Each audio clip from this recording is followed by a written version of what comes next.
Witnesses took the stand today in the trial of the man accused of gunning down Albuquerque police officer Daniel Webster. One person's recollection clashes with what prosecutors say happened that night. News 13's Marissa Luceto is covering the trial. She's live outside District Court. Marissa? Just 3 civilian witnesses took the stand today. Now, one thing they all agreed on, everything that happened that night happened fast. It's happening fast. Whether it was an officer who responded to the scene or an eyewitness there at the time of the shooting, people who testified in court today say it felt like everything that night happened within seconds. It just like happened so fast.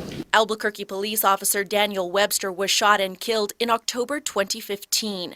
Prosecutors say Devon Lymon and his passenger were pulled over for driving a stolen motorcycle.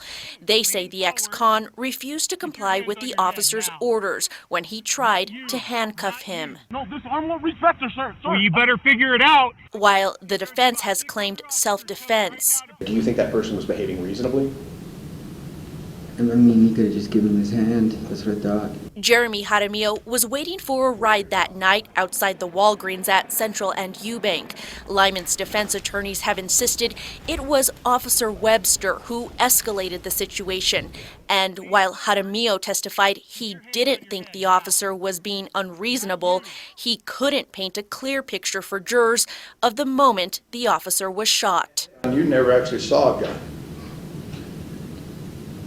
That's correct. Nor did you actually see who fired the gun. You just made an assumption that the driver fired the gun.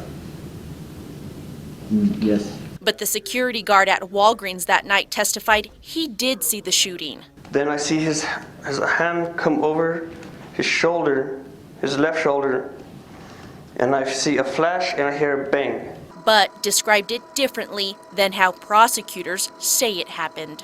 All bangs or all shots you heard were when the driver was still seated on the motorbike? Yes, sir. All right.